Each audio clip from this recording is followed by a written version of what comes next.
Assalamualaikum warahmatullahi wabarakatuh. Pada kali ini saya akan menyampaikan aksi nyata modul 1.4 budaya positif, yaitu diseminasi budaya positif di sekolah.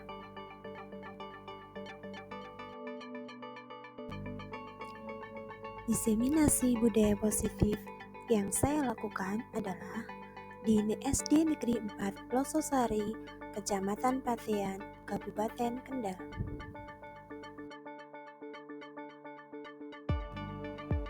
Latar belakang pelaksanaan diseminasi adalah budaya positif menciptakan suasana pembelajaran yang aman, nyaman, dan menyenangkan. Untuk mewujudkannya, perlu ada disiplin positif di sekolah. Salah satu cara untuk menerapkan disiplin positif adalah dengan proses pembentukan keyakinan kelas dan pelaksanaan segitiga restitusi. Keyakinan yang dimiliki oleh sekolah saat ini merupakan core value, masih perlu didasarkan dengan baik kepada para siswa. Tujuan dari pelaksanaan ini adalah dengan adanya keyakinan kelas dan penerapan segitiga restitusi dapat menumbuhkan disiplin positif pada siswa, terutama disiplin positif dalam mentaati tata tertib di sekolah.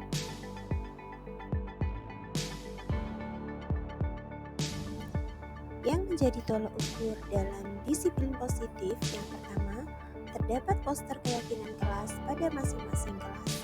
Yang kedua, guru atau karyawan dapat menerapkan segitiga restitusi dalam menangani permasalahan siswa.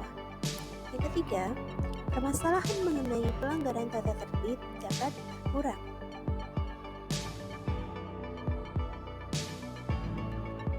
Lini masa pelaksanaan. Kesepakatan kelas akan dilaksanakan di awal semester genap, yaitu di bulan Januari tahun 2024. Langkah-langkahnya, yang pertama, menanyakan pendapat murid. Murid diberi kebebasan untuk menyampaikan masalah ketika berada di kelas dan harapan kelas yang nyaman. Kedua, menanyakan ide murid untuk mencapai kelas impian, yaitu tentang guru dan teman-teman di kelas. Tiga, mengambil kesimpulan dari ide-ide murid yang disampaikan. 4. Mengubah ide menjadi kesepakatan kelas dan dibuat dalam bentuk poster. 5. Guru dan murid menandatangani kesepakatan kelas yang telah dibuat. 6. Guru dan murid melakukan refleksi dengan melihat bersama poster kontrak kesepakatan kelas yang sudah ditandatangani. Konsep yang menjadi inti budaya positif diantaranya yang pertama, disiplin positif. Yang kedua, nilai-nilai kebajikan. Yang ketiga, teori motivasi perilaku manusia. Yang keempat, hukuman dan penghargaan. Yang kelima, keyakinan kelas. Yang keenam, kebutuhan dasar manusia. Yang ketujuh, 5 posisi kontrol. Dan yang terakhir adalah segitiga restitusi.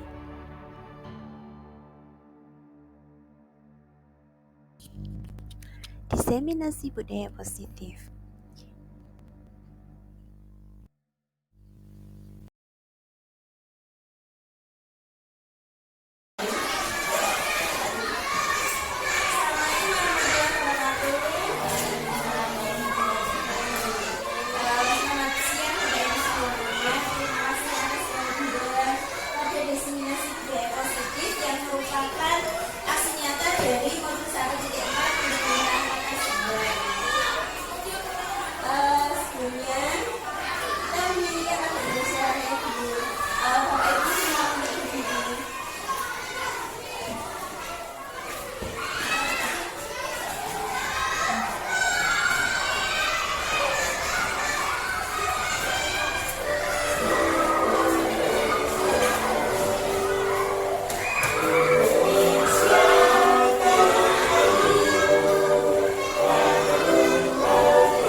Ya, persiapan masih ada yang lain boleh masuk kelas masing-masing.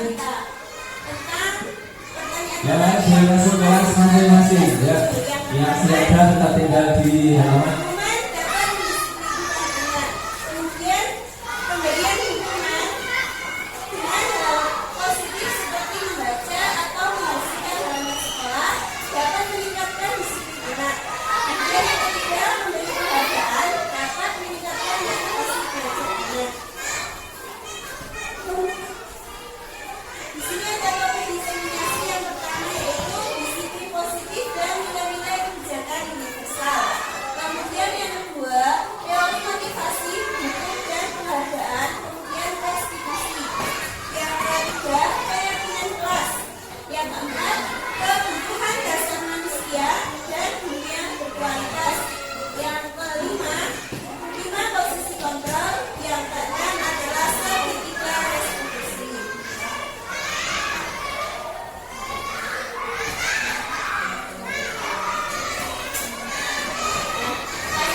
Yang di luar yang latihan segar saja, yang lain masuk kelas.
Perubahan paradigma teori kontrol atau teori pilihan atau ilusi kontrol. Yang pertama, ilusi burung kontrol kulit. Kemudian ilusi bahwa kritik akan membuat orang merasa bersalah dapat menguatkan karakter. Kemudian ilusi bahwa semua kekuatan positif, efektif dan bermanfaat. Yang terakhir, ilusi bahwa orang dewasa memilih pihak untuk memaksa.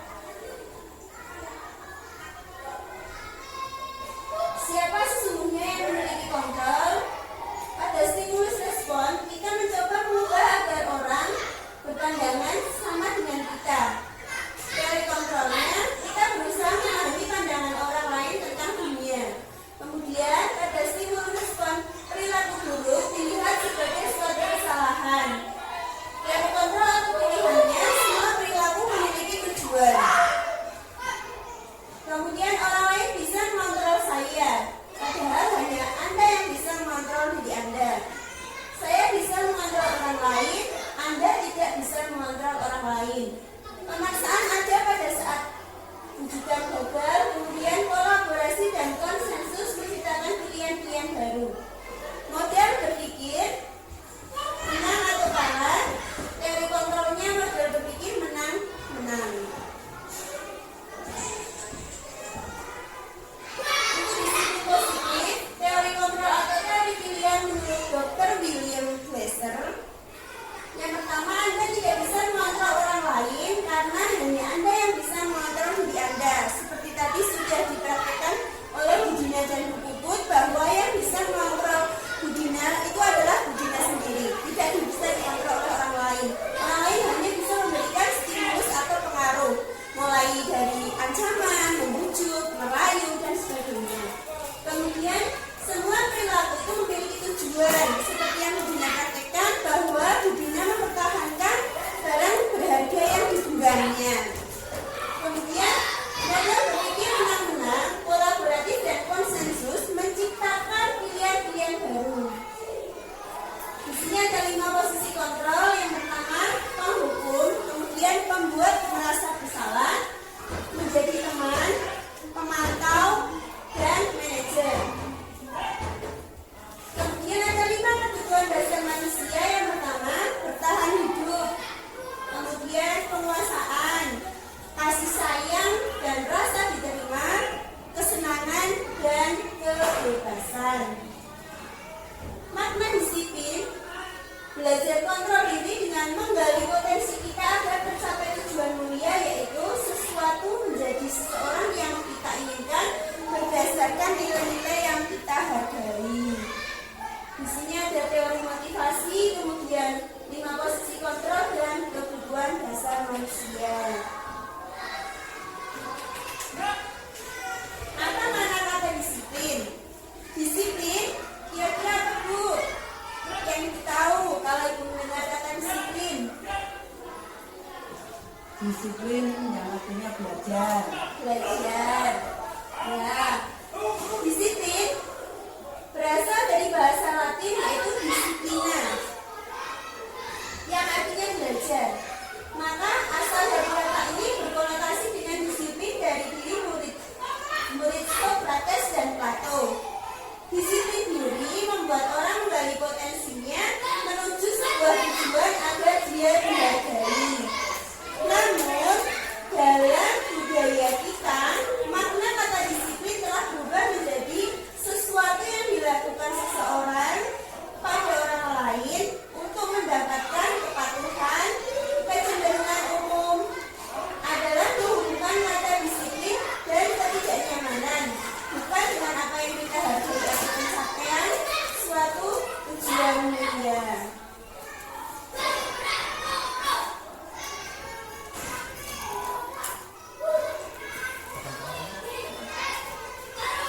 Nilai-nilai kebijakan universal. Di sini yang dimaksud adalah nilai-nilai kebijakan itu sifat-sifat positif manusia yang merupakan tujuan mulia yang ingin dicapai setiap individu. Nilai-nilai tersebut bersifat universal dan lintas bahasa, suku bangsa, agama maupun latar belakang. Setiap perilaku atau perbuatan memiliki suatu tujuan. Menurut Dr. William Glasser pada teori kontrol tahun 1984.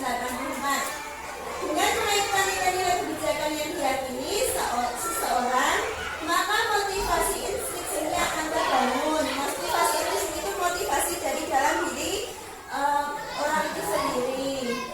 Betul. Sehingga menggerakkan motivasi dari dalam untuk mencapai tujuan mulia yang diinginkan.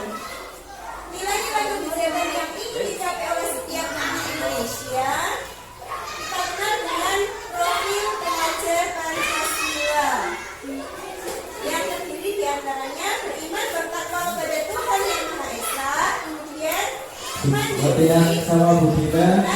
mandiri, berkebinekaan Ya, global, ada itu bergotong royong dan kreatif. di perpustakaan. Oke, tunggu. Tadi sudah di ajaran Pak Joko. Bagaimana kata ajarannya? Yuk. Ketua barunya aja. Untuk teori motivasi Sini sama saya di padu yuk untuk yang fokus. Kenyamanan atau hubungan. Apa yang akan terjadi apabila saya tidak melakukannya? Jadi biasanya orang-orang itu Nah, ya sudah, ayo, Iwan, teman-teman dibantu baik ngomong. karena untuk menghindari sebuah hukuman. Kemudian yang kedua, untuk mendapatkan imbalan dari orang lain atau institusi. Apa yang akan saya dapatkan apabila saya melakukannya? Yaitu misalnya anak mengerjakan tugas itu hanya untuk memperoleh sebuah nilai atau mendapatkan nilai yang baik. Itu merupakan sebuah motivasi eksternal, motivasi yang berasal dari luar atau dari diri orang lain. Kemudian yang ketiga, untuk menghargai diri sendiri. Saya akan menjadi orang yang seperti apa bila saya melakukannya. Ini motivasi internal, yaitu motivasi yang berasal dari dalam diri sendiri, yang merupakan sebagai tujuan disiplin positif. Di sini kata merdeka menurut Ki Hajar Dewantara. Merdeka itu artinya tidak hanya terlepas dari perintah, akan tetapi juga cakap membuat memerintah diri sendiri. Artinya kita punya kebebasan untuk mengontrol diri kita sendiri. Dukung oleh penghargaan. Di sini bahwa penghargaan berlaku sama dengan hukuman dalam arti meminta atau membujuk seseorang untuk melakukan sesuatu untuk memenuhi suatu tujuan tertentu dari orang yang meminta atau membujuk. Dorongan eksternal dan akan ada faktor ketergantungan. Kemudian ada beberapa dampak dari pemberian penghargaan. Di sini ada pengaruh jangka panjang dan juga pengaruh jangka pendek. Ada penghargaan menghukum, penghargaan mengurangi ketepatan, penghargaan tidak efektif, penghargaan merusak hubungan. Kemudian dihukum oleh sebuah penghargaan. Penghargaan yang menurunkan kualitas, penghargaan yang menurunkan kreativitas, dan penghargaan yang mengurangi motivasi intrinsik. Bentuk program kebijakan atau apresiasi. Di sini dalam memberikan apresiasi atau pengakuan, kita perlu mengingat beberapa hal. Yang pertama, kita harus memberi pengakuan secara khusus. Kemudian, pengakuan yang secara pribadi. Pengakuan kepada semua murid atau bergantian. Kemudian, beri pengakuan secara konsisten dan fokus pada proses. Contoh pengakuan atau apresiasi kebijakan. Yang pertama, sebagai pembuka, kemarin saya perhatikan yang memiliki nilai kebajikan, rasa empatimu besar sekali. Kemudian situasinya pada saat menolong murid baru di kelas kita. Ada lagi, saya menghargai nilai kebajikannya, kepedulianmu. Di sini pada saat kamu membantu teman-temanmu di tugas kelompok. Jadi pada saat mengerjakan tugas kelompok itu masing-masing memiliki peran dan juga tugasnya sendiri-sendiri. Saling membantu jika bekerja di dalam sebuah kelompok, tidak bekerja dengan secara sendiri-sendiri atau individu. Kemudian pembuka sebagai terima kasih untuk dan merupakan nilai kebajikan rasa tanggung jawabmu. Di sini pada saat kamu memungut kertas-kertas yang berserakan di lantai, tanggung jawab dari apa? Tanggung jawab dari sebuah kebersihan. Apabila ada kertas berserakan yang tidak bermanfaat, bisa dipungut kemudian dirapikan atau dibuang di tempat sampah.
konsekuensi. Membersihkan tumpahan air di meja tulis karena tersenggol pada saat belajar.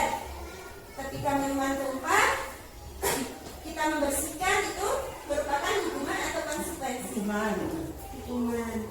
Murid disuruh untuk tidak mengenakan sepatu seharian di sekolah karena tidak mengenakan sepatu warna hitam, itu konsekuensi atau hukuman? Tidak pakai sepatu, kemudian sepatunya disuruh lepas, itu konsekuensi atau hukuman? Hukuman. Kemudian lari mengelilingi lapangan basket 2 kali karena terlambat 10 menit untuk pelajaran PJOK. Hukuman. Coba kita lihat. Ya, yang mencatat betul hukuman. Kemudian lari mengelilingi lapangan itu hukuman. Murid diminta push up, hukuman. Karena menggantikan kertas tugas temannya, itu konsekuensi. Membersihkan tumpahan air, konsekuensi. Kemudian murid disuruh tidak mengenakan sepatu seharian di sekolah karena tidak mengenakan sepatu, itu merupakan hukuman. Lari mengelilingi lapangan basket 2 kali karena terlambat 10 menit untuk pelajaran PJOK, itu merupakan konsekuensi.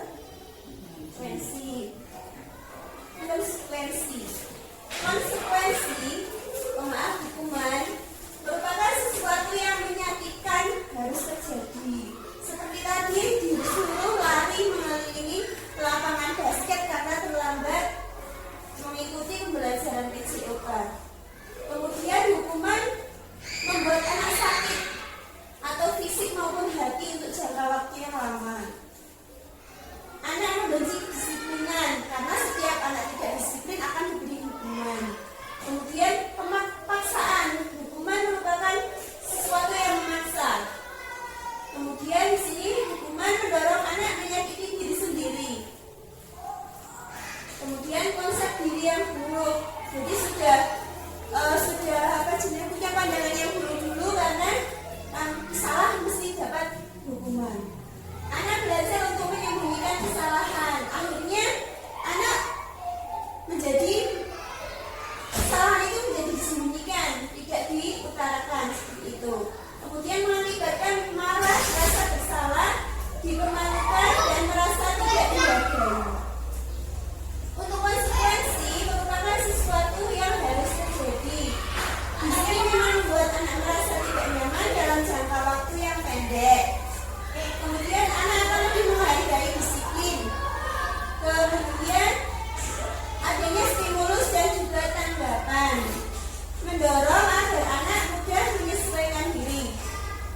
Konsep diri yang baik memandang bahwa kalau kita melakukan sesuatu kita akan mendapat konsekuensi sesuai dengan apa yang kita lakukan. Anak belajar untuk mematuhi peraturan karena dengan melihat konsekuensi yang ada, anak akan berusaha untuk bagaimana mematuhinya. Kemudian anak akan kehilangan hak, dibuat tidak nyaman, diasingkan untuk sementara waktu. Di sini ada lagi apa itu restitusi. Restitusi adalah proses menciptakan kondisi bagi murid untuk memperbaiki kesalahan mereka, sehingga mereka bisa kembali kepada kelompok mereka dengan karakter yang lebih kuat. Restitusi juga merupakan proses kolaboratif yang mengajarkan murid untuk mencari solusi untuk masalah mereka dan membantu murid berpikir tentang orang seperti apa yang mereka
teman. Pada perilaku pasif agresif meningkat itu pada sebuah hubungan. Konsekuensinya penguatan hanya bertahan dalam jangka waktu pendek. Pada tindakan restitusinya masalah akan menjadi perpecahan. Pada hubungan sesuatu tidak akan berjalan bila murid tidak takut. Konsekuensinya memerlukan monitoring dan supervisi terus menerus. Kemudian murid bertanggung jawab untuk perilakunya. Berlaku hanya pada sebuah institusi, tidak berlanjut pada kehidupan nyata. Konsekuensi membantu penerapan mengikuti peraturan dalam masyarakat. Kemudian restitusinya fokus pada pemecahan masalah dalam jangka waktu yang panjang. Hukumannya, peraturan adalah kamu harus. Di sini apa peraturannya? Mampukah kamu melakukannya? Kemudian terima kasih. Kemudian untuk restitusinya, apa yang kamu yakini? Apa yang bisa kita lakukan untuk memperbaiki kesalahan ini?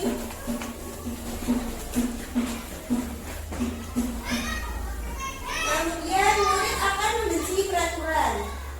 Dan murid di sini akan menghormati. Persiapan untuk satu. Dan restitusinya murid akan menghormati diri sendiri dan juga orang lain. Kemudian ini merupakan dampak negatif, kemudian netral, dan untuk restitusi menjadi sesuatu hal yang positif. Ciri-ciri restitusi. Yang pertama, bukan untuk menebus kesalahan, namun untuk belajar dari sebuah kesalahan. Artinya di sini akan dibuat untuk menyadari bahwa mereka itu melakukan sebuah kesalahan. Yang kedua itu tujuannya untuk memperbaiki hubungan. Yang ketiga, tawaran merupakan sebuah penawaran, bukan sebuah paksaan. Yang keempat, restitusi menuntut untuk melihat ke dalam diri, jadi menyadari kesalahan diri sendiri. Yang kelima, restitusi mencari kebutuhan dasar yang menjadi dasar tindakan. Kemudian restitusi sendiri adalah cara yang paling baik. Di sini restitusi fokus pada karakter, bukan sebuah tindakan. Kemudian yang kedelapan, restitusi pada sebuah solusi. Jadi untuk menyelesaikan sebuah permasalahan yang dialami oleh siswa atau peserta didik. Yang kesembilan, restitusi mengembalikan murid yang berbuat salah pada kelompoknya, sehingga anak itu akan menyadari, kemudian dapat memperkuat karakter setelah anak melakukan kesalahan tersebut. Intinya, anak akan belajar dari sebuah kesalahan. Yang ketiga adalah kelas. Di sini mengapa tidak peraturan saja? Kemudian mengapa harus keyakinan kelas? Yang pertama, mengapa kita memiliki peraturan yang harus menggunakan helm apabila mengendarai sepeda motor atau kendaraan roda 2? Kemudian mengapa kita memiliki peraturan 3M, yaitu menggunakan masker, mencuci tangan, dan menjaga jarak 1,5 meter. Kemudian mengapa kita memiliki peraturan harus datang tepat waktu pada saat mengikuti pelatihan? Di sini untuk mendukung motivasi intrinsik, kembali ke nilai-nilai atau keyakinan-keyakinan lebih menggerakkan seseorang dibandingkan mengikuti serangkaian peraturan-peraturan tersebut. Kemudian ada budaya positif. Di sini adalah bagan berubah lingkaran. Yang di budaya positif di dalamnya ada lingkungan positif, keyakinan kelas, dan menjadi peraturan kelas. Yang mana yang merupakan keyakinan kelas dan mengapa alasannya? Di sini yang dicontohkan adalah tekad Dharma Wanita Persatuan 1. Kesepakatan kelas yaitu datang tepat waktu, mengucapkan salam, kemudian menjaga kebersihan sekolah, kemudian berdoa sebelum dan sesudah kegiatan, dan aktif dalam pembelajaran. Kemudian yang terakhir adalah tertib. Kesepakatan kelasnya, yang pertama, kami guru dan murid yang saling menyayangi. Kemudian kami murid yang semangat untuk belajar, dan kami murid yang peduli dengan teman-teman. Itu merupakan keyakinan atau kesepakatan kelas. Bagaimana kita membuat atau cara kita membuat keyakinan kelas itu? Di sini berdasarkan kegiatan pendalaman keyakinan kelas tabel T dan G. Yang pertama adalah hormat. Kita meyakini bahwa sangat penting untuk menghormati semua orang atau barang milik orang lain. Yang kedua, bekerja. Kita meyakini bahwa sangat penting untuk mengerjakan segala pekerjaan atau mengikuti kegiatan yang telah ditugaskan. Bagaimana kita melakukan semua tugas-tugas kita dengan baik.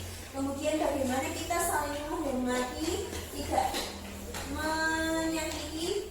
Bagaimana segala untuk menghormati semua orang dan barang milik orang lain, dan juga diterima dan dimiliki. Bahwa kami meyakini bahwa sangat penting untuk merasa bahwa bisa diterima pada suatu kelompok dan saling peduli satu dengan yang lainnya. Di sini ada contoh tabel Y dan juga tabel T. Tabel Y, di sini apa yang kita dengar, kemudian apa yang kita lihat, kemudian apa, bagaimana perilaku yang bisa kita tunjukkan. Kemudian yang bekerja, apa yang kita dengar, apa yang terlihat. Misalnya kita mendengar sebuah disiplin. Yang kita dengar adalah kata-kata ayo kita berdisiplin. Yang terlihat bagaimana? Terlihat anak-anak masuk kelas dengan tepat waktu, tertib, kemudian perilakunya itu banyak anak yang masuk ke kelas dengan cara yang tertib. Ada lagi pada hormat. Pada tabel T itu tampak seperti, kemudian yang kedua tidak tampak seperti ini.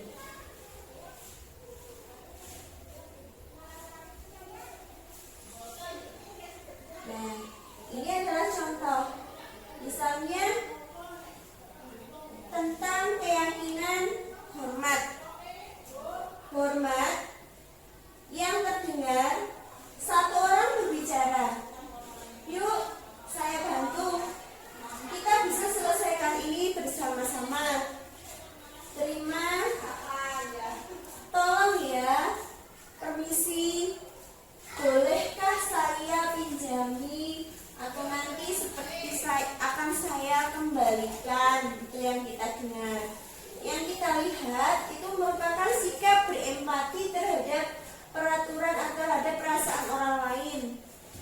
Kemudian memegang barang milik orang lain hanya dengan izinnya. Artinya kalau kita meminjam sesuatu, itu kita harus meminta izin pada yang punya barang tersebut.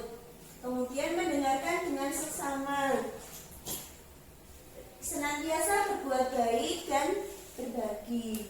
Itu yang terlihat. Untuk perilaku yang bisa kita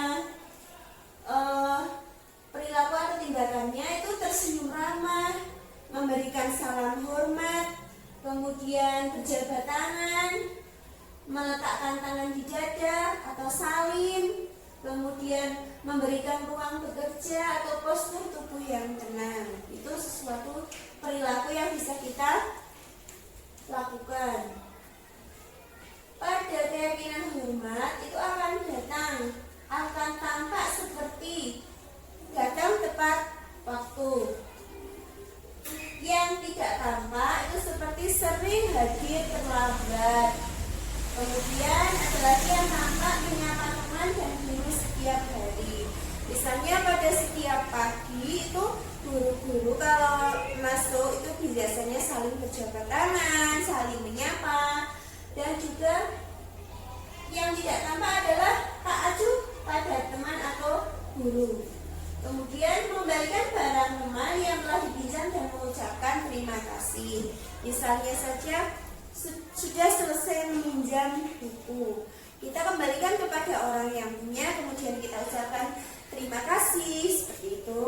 Kemudian yang tidak tampak itu mengembalikan barang tersebut itu dengan sembarangan, hanya meletakkan di mejanya seperti itu, tidak dengan bertemu tatap langsung dengan orangnya.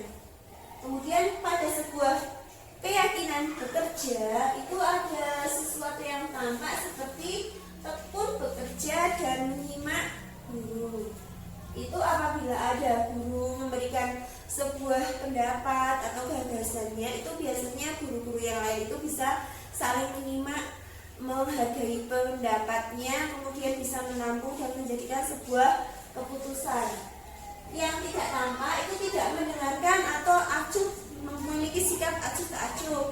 Ada teman yang lain, kita memberikan gagasan, kita hanya diam saja, kita acuh saja, seperti itu. Atau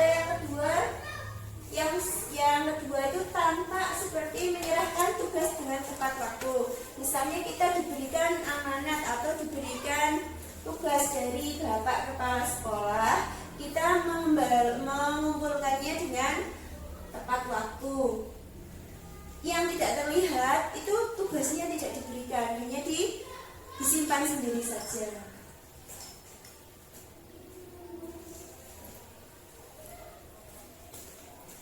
Kemudian di sini kita akan coba tanya jawab. Kira-kira ini termasuk peraturan atau keyakinan kelas. Kalau selalu kembalikan buku ke tempatnya itu merupakan peraturan. Keyakinannya kelas kira-kira apa ya?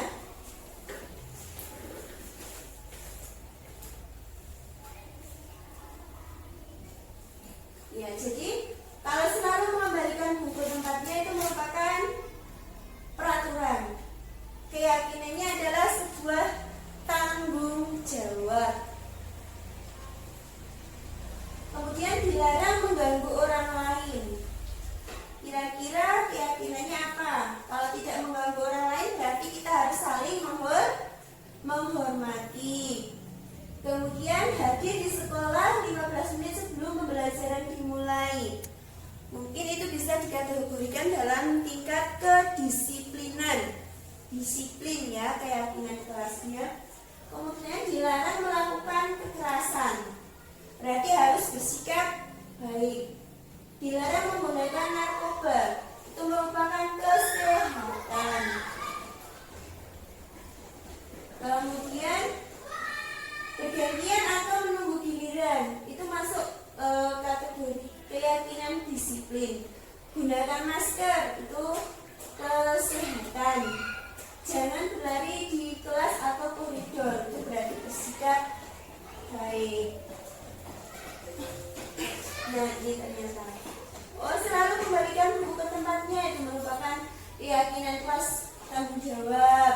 Kemudian dilarang mengganggu orang lain, itu menghormati orang lain. Hadir di sekolah 15 menit sebelum pembelajaran dimulai, itu menghormati orang lain atau memiliki berkomitmen, punya komitmen. Dilarang melakukan kekerasan, merupakan sebuah keyakinan untuk keselamatan atau menghormati orang lain. Dilarang menggunakan narkoba, itu keyakinan kelasnya adalah kesehatan, karena itu terkait dengan kesehatan anak didik. Bergantian atau menunggu giliran, itu menghormati orang lain atau bersabar. Gunakan masker, merupakan kesehatan atau keselamatan.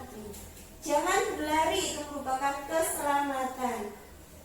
Yang keempat, kebutuhan dasar manusia dan dunia berkualitas. Di sini ada kebutuhan dasar manusia. Ada 5. Yang pertama adalah bertahan hidup. Bagaimana manusia itu mempertahankan diri untuk supaya bisa bertahan hidup. Misalnya tertinggal. Kemudian ada kebutuhan kasih sayang dan rasa diterima. Artinya kita bekerja sama atau berkolaborasi dengan sesama rekan guru atau rekan kita dalam bekerja supaya kita bisa diterima dan memiliki rasa kasih sayang. Kemudian kesenangan. Kesenangan misalnya, contohnya apa Pak Joko? Kebutuhan kesenangan. Tugas. Jalan-jalan. Jalan-jalan, betul sekali. Kalau kebutuhan penguasaan, akhirnya kita ingin menjadi seperti bukan penguasa ininya, tetapi kita menjadi seorang pemimpin. Leadership. Leader, baik. Kemudian ada lagi kebutuhan kebebasan. Di sini seperti kita akan menghadapi pemilihan umum. Kita memiliki hak kebebasan dalam memilih sesuai dengan undang-undang yang berlaku di Indonesia. Kemudian kebebasan untuk melakukan sesuatu hal. Misalnya seorang guru itu memiliki kebebasan untuk melakukan sebuah pengembangan diri atau meniti karir ke jenjang yang lebih tinggi.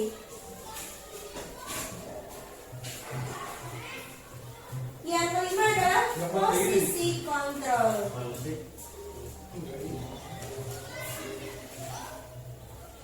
Ada 5 posisi kontrol. Yang pertama sebagai penghukum, kemudian pembuat orang merasa bersalah, yang ketiga sebagai teman, kemudian yang pemantau dan manajer. Kira-kira sebelum kita pelajari posisi kontrol mana yang biasanya dipakai? Penghukum, artinya bisa menunjukkan dengan menghardik, menunjuk-nunjuk. Misalnya kalau ada anak yang salah, kita langsung memberikan sebuah hukuman. Atau membuat orang merasa bersalah. Di sini berceramah dan mengatakan seharusnya kamu bisa berbuat lebih baik daripada ini, atau seharusnya kamu bisa datang lebih awal.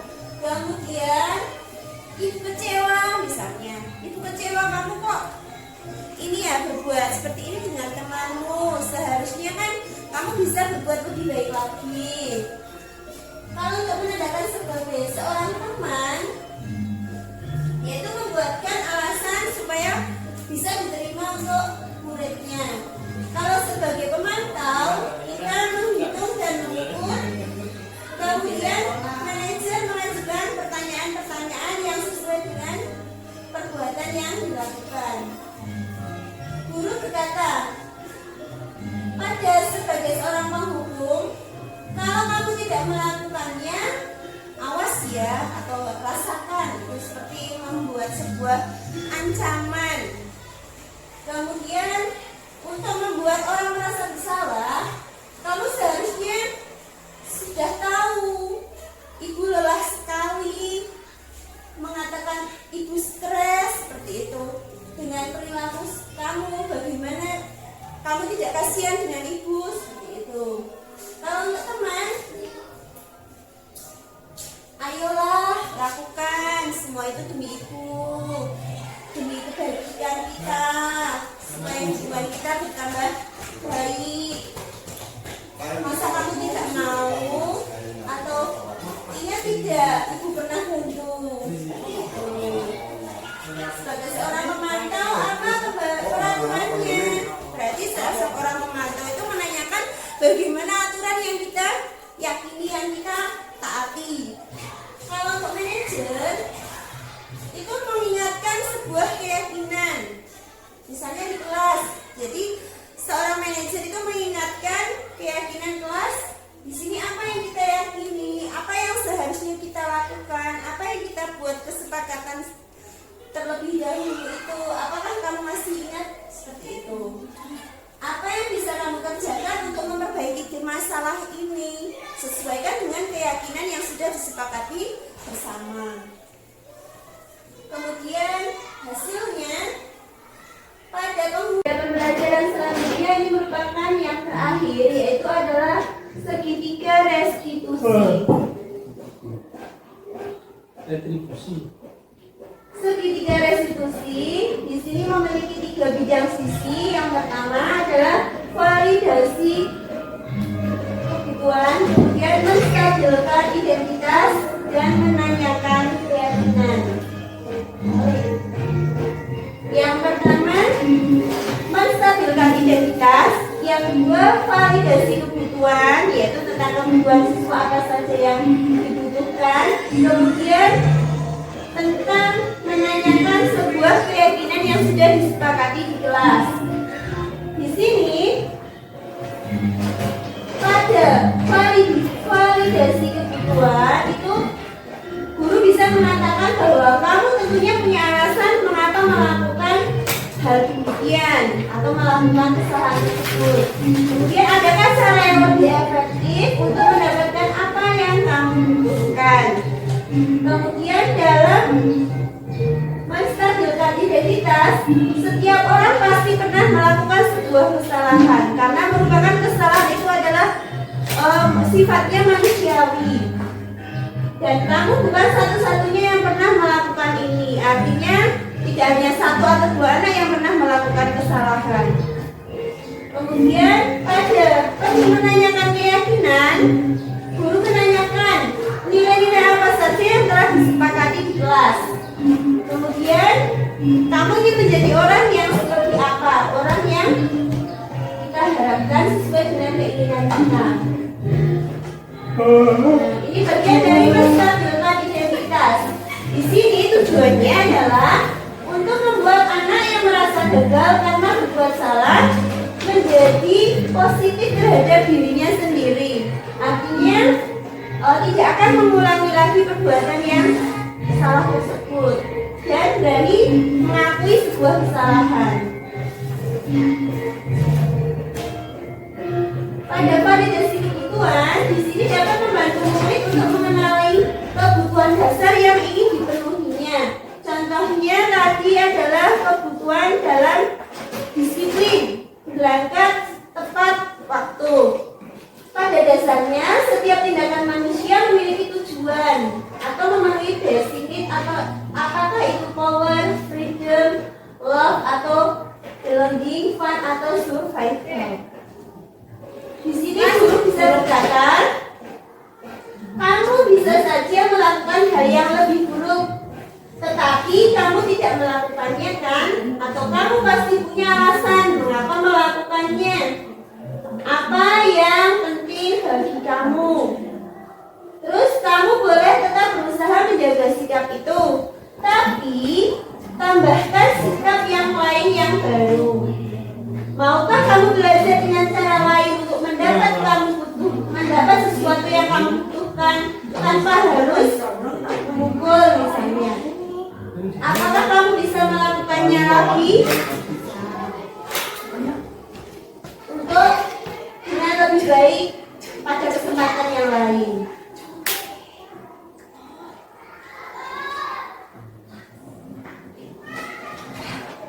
Pada sisi yang ketiga dari segitiga restitusi adalah menanyakan keyakinan. Tujuannya di sini anak melihat kesalahannya, kemudian dihubungkan dengan norma sosial dan nilai-nilai yang mendasari manusia berinteraksi dengan orang lain. Di sini guru bisa berkata, apa nilai yang dipercayai di kelas atau di sekolah kita, itu dengan menanyakan keyakinan yang sudah kita sepakati bersama sebelumnya. Kemudian nilai-nilai universal apa saja yang telah kita sepakati? Tentunya bagaimana kelas yang ideal, kelas yang kita impikan. Dan kamu ingin jadi anak yang seperti apa? Apa yang kamu rasakan ketika kamu melakukan itu, dan kamu ingin menjadi orang yang seperti apa?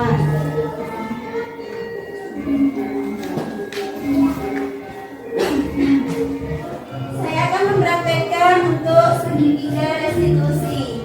Saya sebagai guru, kemudian Pak Joko sebagai siswa dengan kasus terlambat sekolah, kemudian Pak Tuhin sebagai pemantau. Pemantau, nggak apa-apa. Kan guru olahraga.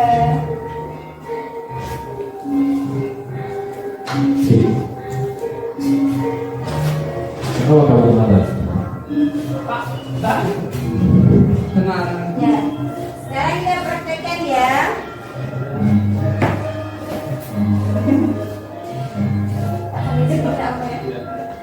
Joko. Halo, Bu. Ya. Kira-kira Joko tahu tidak guru panggil ke sini? Tahu, Bu, tahu. Kenapa kira-kira? Tadi terlambat. Berangkat sekolah. Oh iya, kenapa kok bisa terlambat? Kira-kira guru boleh tahu alasannya tidak ya? Boleh, Bu. Tadi itu sudah sarapan, sudah dikasih uang saku, ternyata uang sakunya ketinggalan, jadi sudah sampai sekolah. Kok di tengah perjalanan kok ingat nggak kembali lagi ke rumah, nah, sampai berangkatnya terlambat, Bu. Oh iya, nah di sini sebenarnya manusia itu manusiawi ya untuk melakukan sebuah kesalahan. Tidak apa-apa.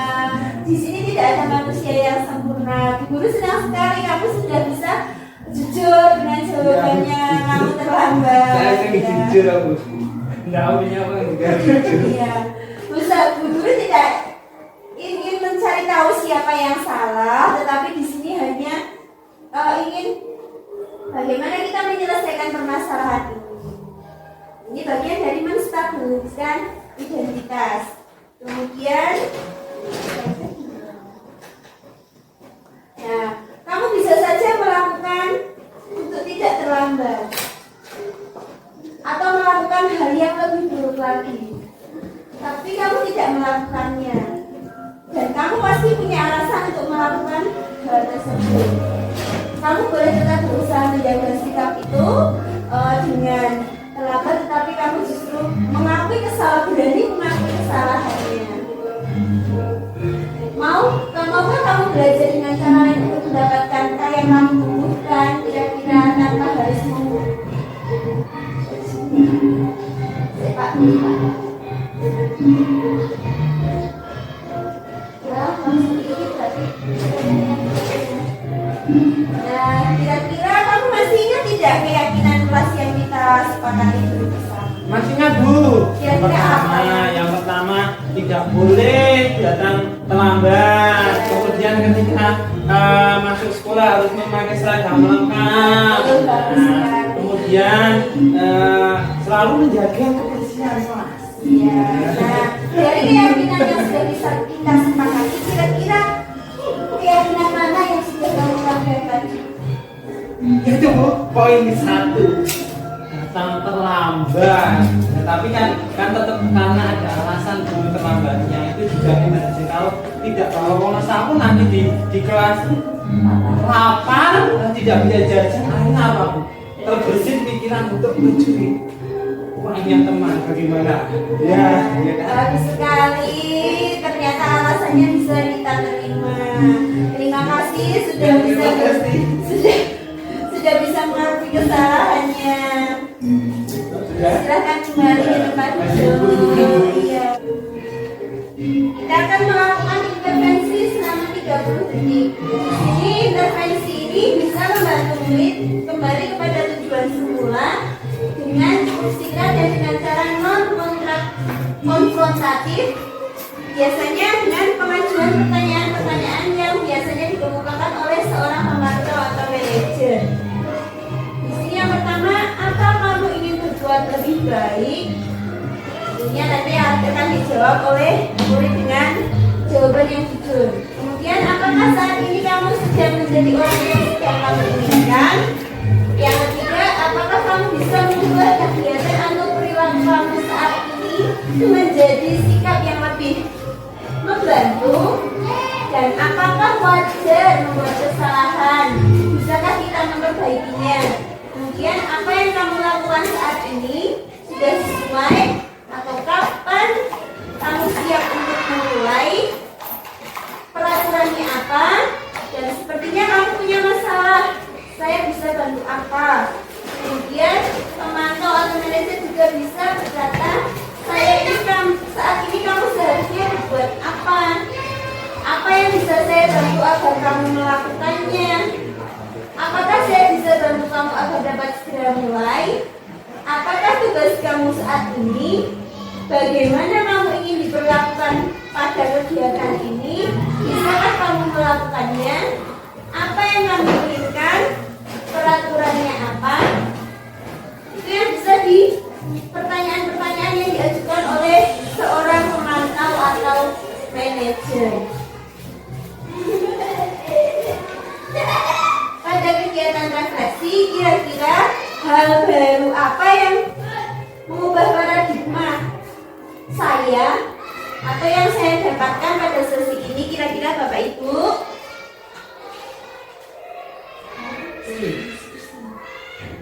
Kira-kira apa yang kita pelajari? Segitiga restitusi. Segitiga restitusi itu merupakan salah satu cara untuk mendisiplinkan anak. Ya. Wah.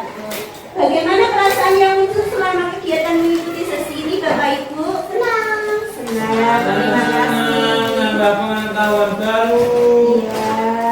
Semoga bermanfaat ya. Amin. Ya, kira-kira peran atau amal seperti apakah yang akan dilakukan setelah mengikuti sesi ini? Apakah pemantau? Apakah sebagai teman? Apakah penghukum? Ataukah manajer? Sebagai teman dan manajer. Betul, boleh. Sebagai teman dan sekaligus sebagai manajer.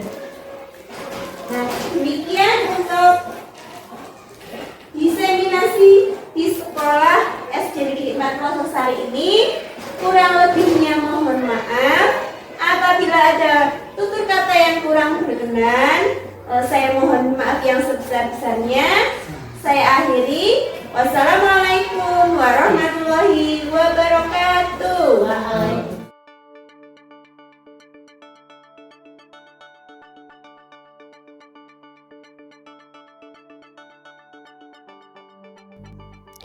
Apa itu keyakinan kelas?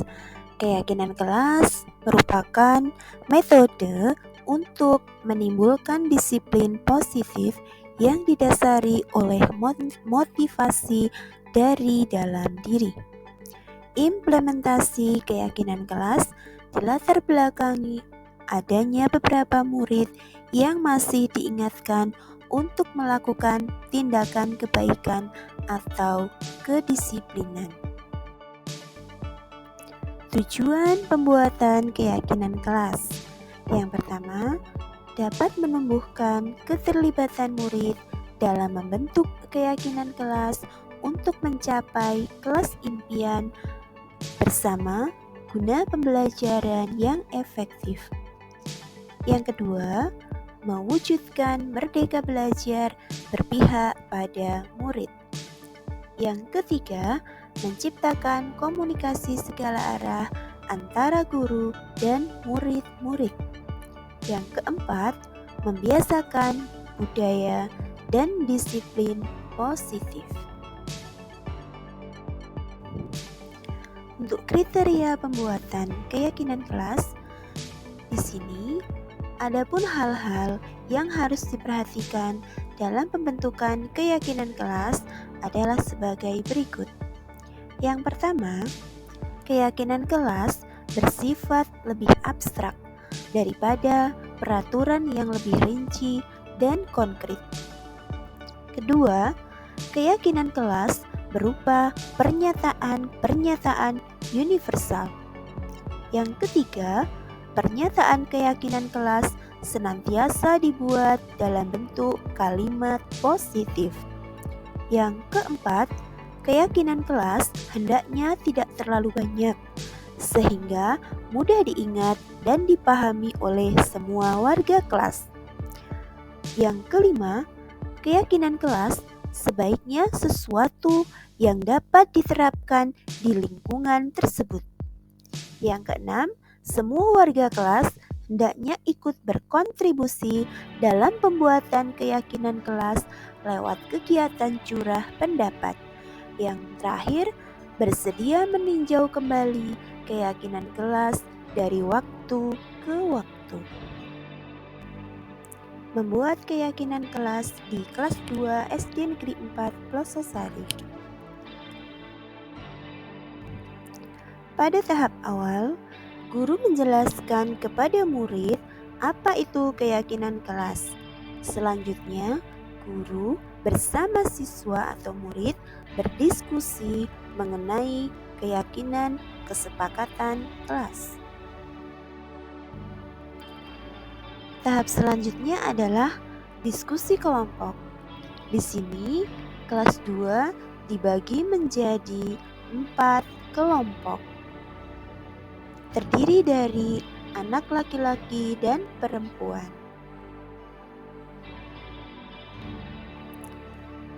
Tahap selanjutnya adalah curah pendapat. Di sini, masing-masing siswa menuliskan pendapatnya pada secari kertas. Setelah selesai menuliskan curah pendapat, kemudian para siswa membawa ke depan kelas dan menempelkannya di depan kelas. Inilah hasil poster keyakinan kelas pada kelas 2 SD Negeri 4 Plososari, Kecamatan Patean, Kabupaten Kendal. Demikian diseminasi budaya positif di sekolah SD Negeri 4 Plososari, Kecamatan Patean,